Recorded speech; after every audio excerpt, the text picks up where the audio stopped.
Welcome to How to Build the Future. Today our guest is Mark Zuckerberg. Mark, you have built one of the most influential companies in the history of the world, so we are especially excited that you are here. I'm not sure where to go from there. Why don't we start with just the early days of Facebook? Tell us what it was like when you started it. Sure.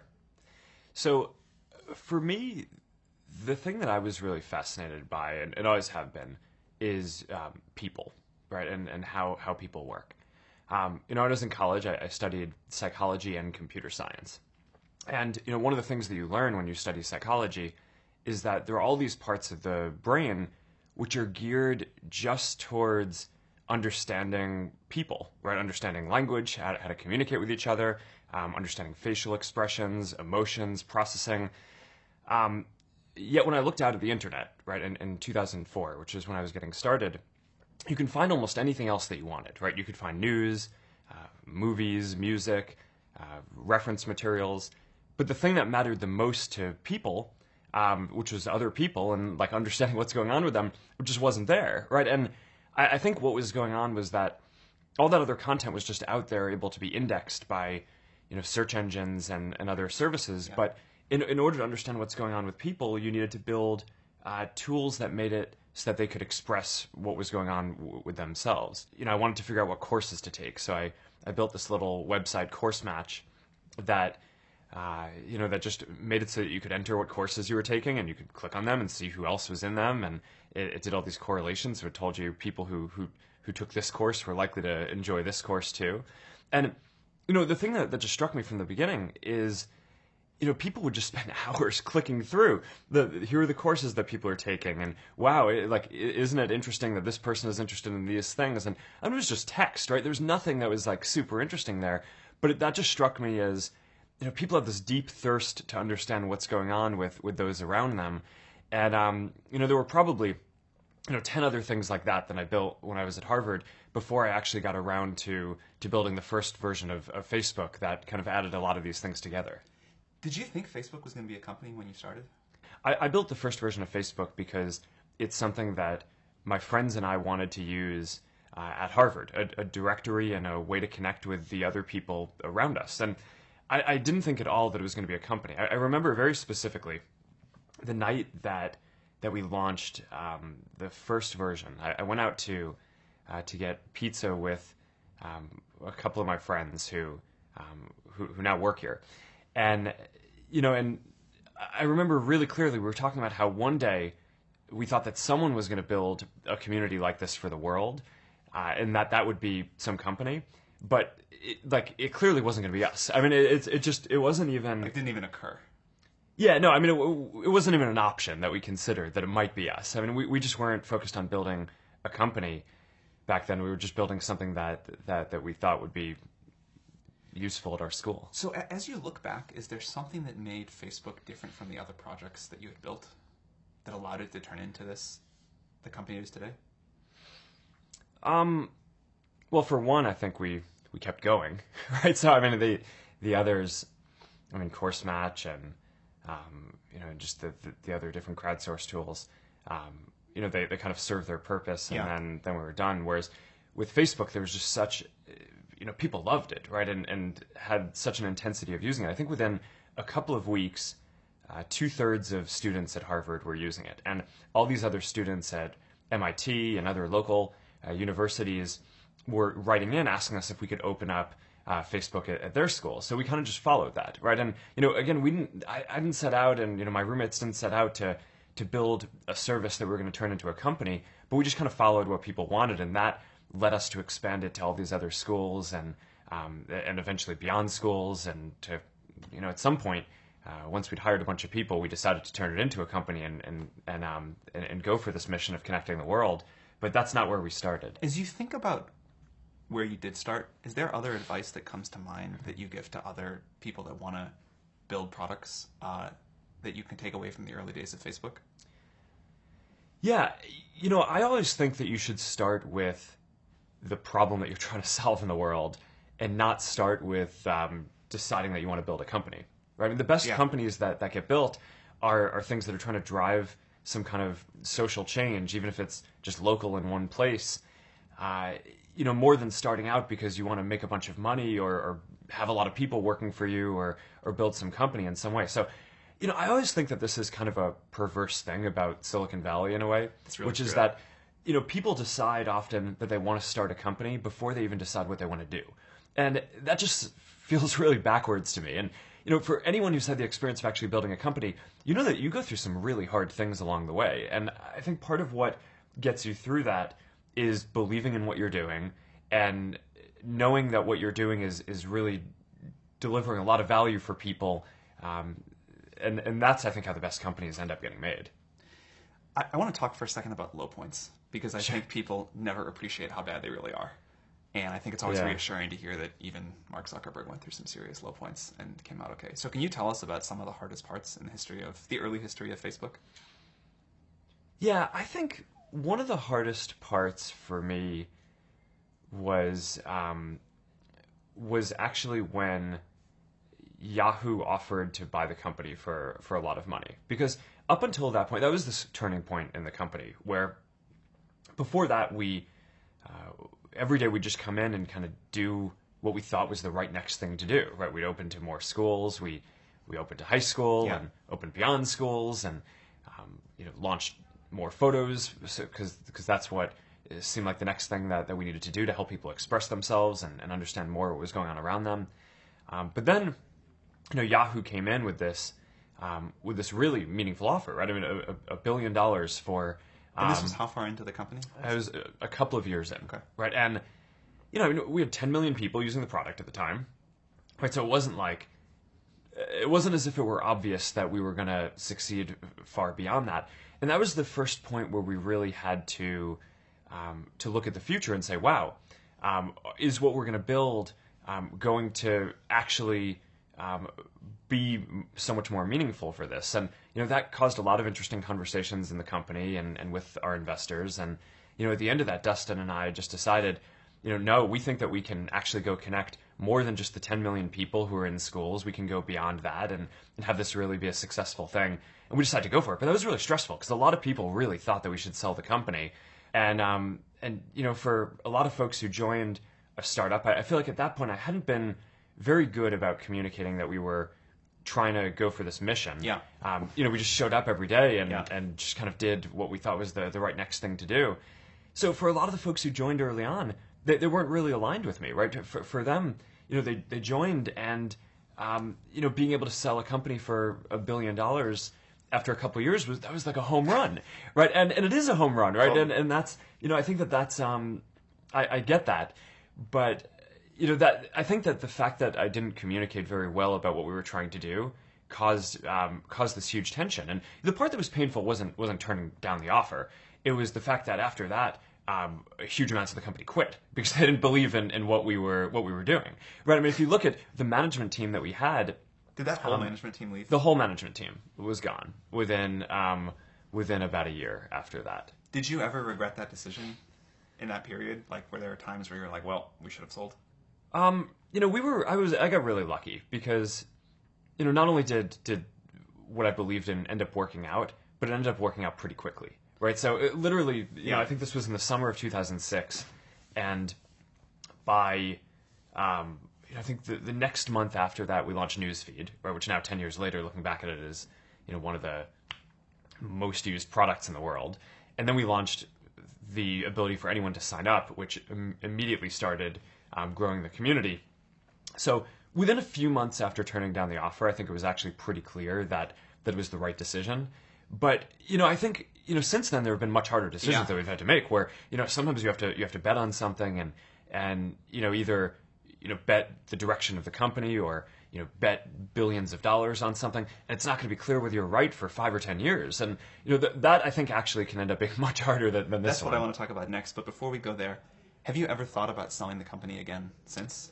No, after that point, I was just got that out of the way. We're going to hire people that want to be here for a long time. And cool.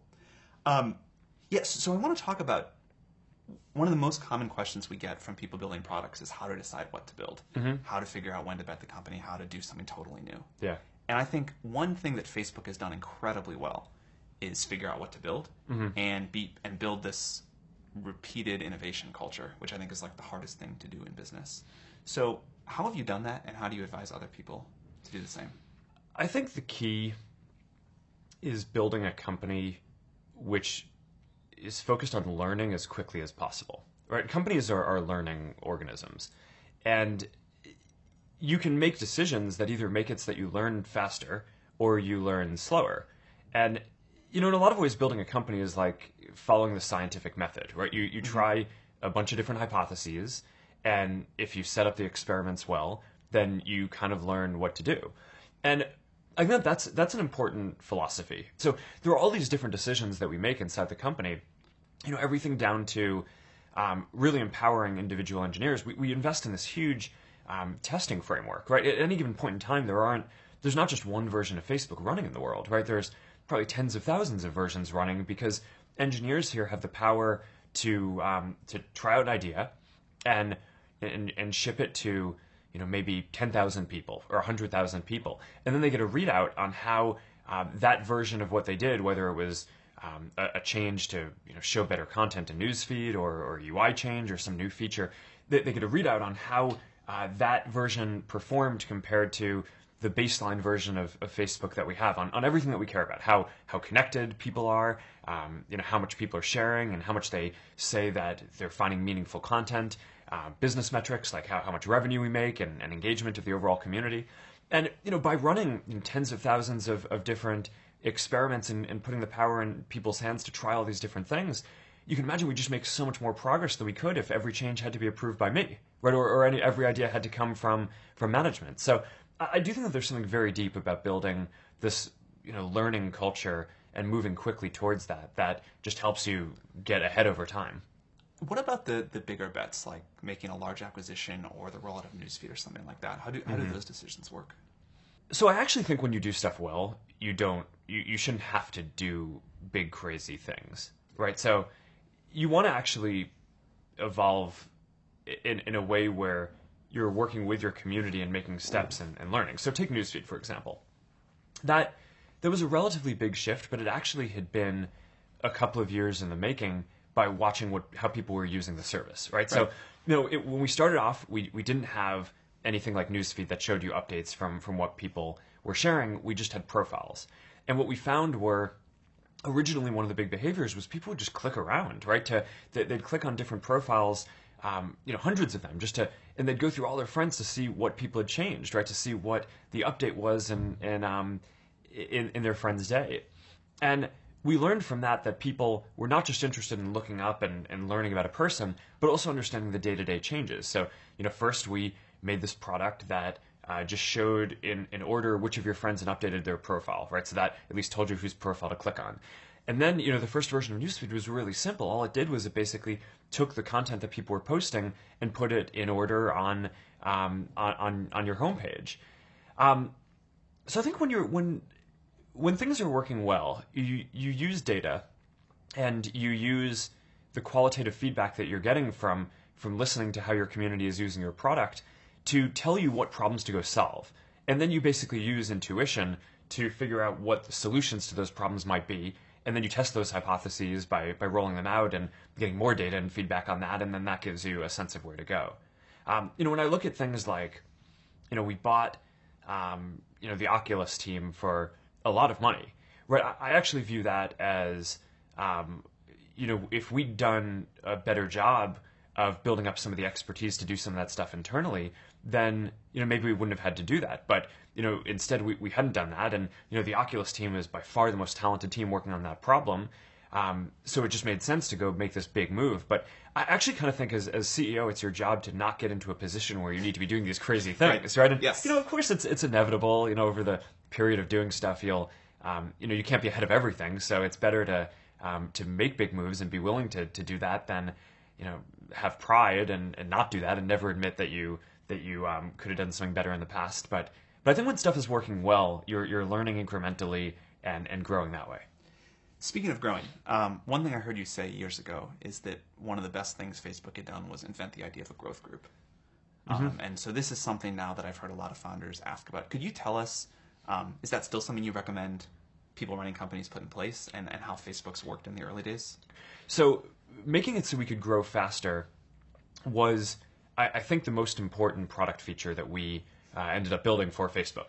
And, the traditional approach to growing and marketing is, you have a communications group or you have a marketing team and you buy ads. And, I think that there's sometimes there's a place for that, especially when you're trying to communicate something and get a message out. But if you're actually trying to grow a product, I think often the best levers for doing that are within the product themselves and getting people in your community who enjoy what you're doing to evangelize that to their friends and getting that to happen efficiently as possible. So, there's no magic in the growth group that we built that other people can't replicate. It's just being very rigorous with data, investing in data infrastructure, so that way you can process all these different experiments and learn what people are trying to tell you, and then go invest engineering and actually trying to grow the community, because I think that's the most important feature for a lot of networks. And can you tell how much of an impact that group had on the growth rate of Facebook? Yeah, I think it's, overall, I think it's been very big. I don't have a number off the top of my head, but I mean, even just looking at, some of these specific features that we've built, like people you may know, right? Which is, one of the important things, right? Again, if you're, a social product isn't that useful if you're not connected to other people when you're using it. So, helping you go from signing up for Facebook to connecting to the people that you care about most is probably one of the most important things that we can do. Another thing that I think Facebook has done exceptionally well is hiring. And I always tell founders that this is the thing you have to get good at. So how have you hired your team, and what do you look for when you bring people on? If you think about it, I started the company when I was 19, right? So I can't institutionally believe that experience is that important, right? Or else I would have a hard time reconciling, myself, right? And the company. So, we invest in people who we think are just really talented, even if they haven't done that thing before.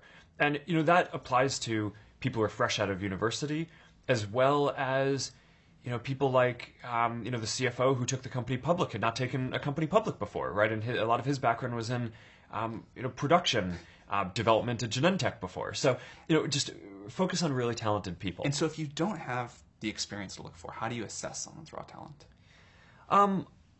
Well, often you can tell from different things that they've done, right? So it's not that, obviously everyone's done something, right? I mean, even if you're 19, right, you've done side projects and interesting stuff, and I think what's important is not to believe that someone has to have specifically done the job that they're going to do in order to be able to do it well.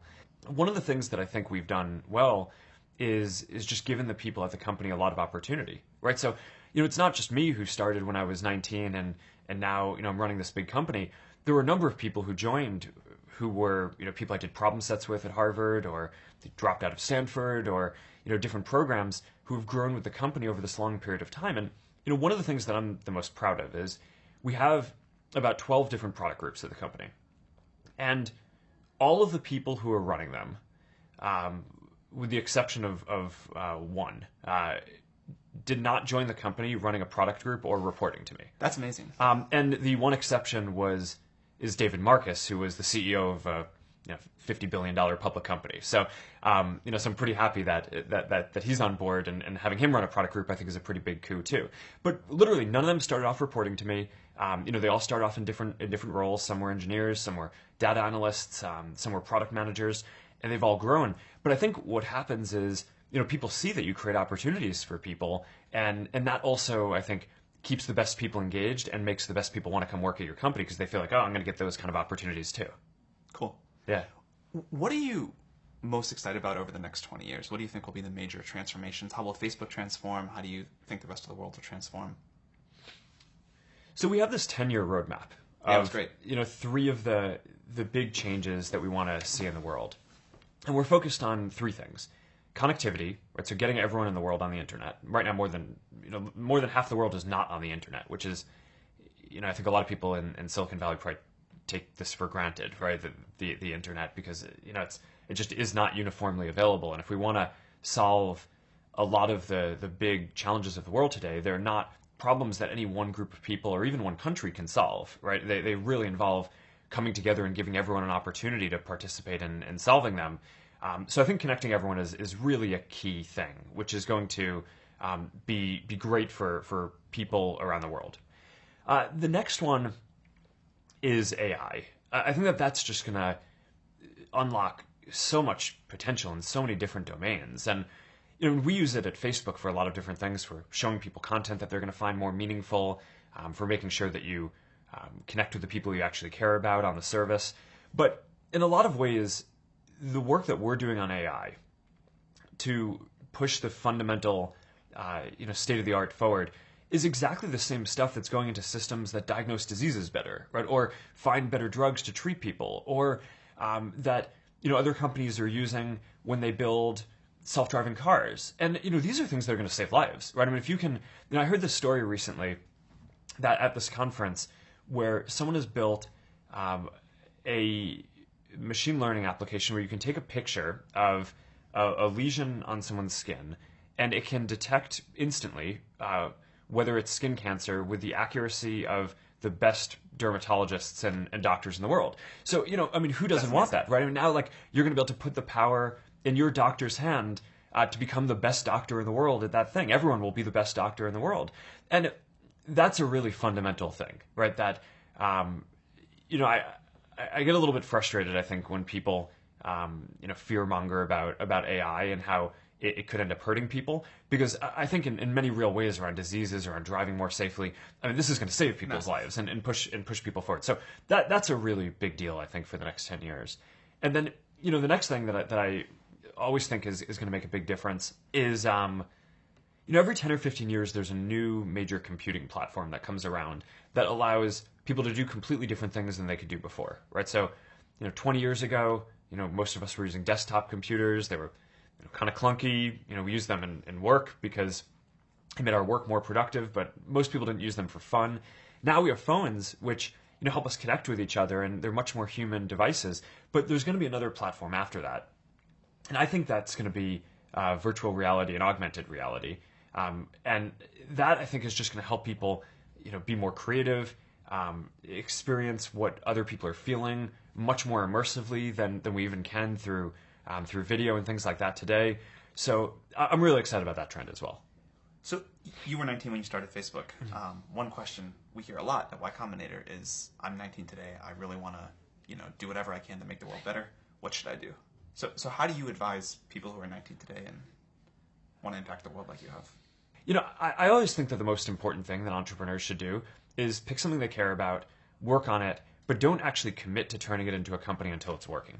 And I think that if you look at the data of the very best companies that have gotten built, I actually think a tremendous percent of them have been built that way, and not from people who decided up front that they wanted to start a company, because you just get locked into some local minimum a lot of the time, a local maximum. I totally agree. And just to make this point, how far into Facebook did it actually become a company? I don't know. I think it became a formal Delaware company when Peter Thiel invested about 6 months in. When we were first talking to Peter about raising money, Dustin and I were very clear with him that we were planning on going back to school. Right? I mean, I started Facebook when I was a sophomore. We took the summer off, right? No classes over the summer. We were working on it. And then, our stated game plan was to go back to school in the fall and continue working on it then, but not sit in an office and work on it full time. And Peter was just kind of all right, sure you are. I guess he knew better than we did. You think he just believed that you weren't actually going to go back to school? He must have. I mean, you'd have to ask him. But yeah. I will. We're interviewing him in this series. I will there ask you go. That question. So I think he would probably say that he knew that we were not going to go back to school, or believed that he could talk us out of it. But he didn't have to. It was pretty clear that the amount of work was just growing so quickly. But we actually didn't drop out immediately. We told Harvard that we were taking one semester off. And then we told Harvard that we were taking another semester off, and then a year off. And then after that, we kind of decided we weren't going back. Speaking of Peter, and sort of a closing question, what's the best piece of advice he ever gave you? I think Peter was the person who told me this really pithy quote that in a world that's changing so quickly, the biggest risk you can take is not taking any risk. And I really think that that's true, right? I mean, a lot of people, I think that, whenever you get yourself into a position where you have to make some big shift in direction or do something, there are always people are going to point to the downside risks of that decision, and locally they're maybe right. I mean, for any given decision that you're going to make, there's upside and downside. But in aggregate, if you are stagnant and you don't make those changes, then I think you're guaranteed to fail, right? And not catch up. So to some degree, I think it's really right that over time, the biggest risk that you can take is to not take any risks. That is a great place to leave it. Thank you very much. All right.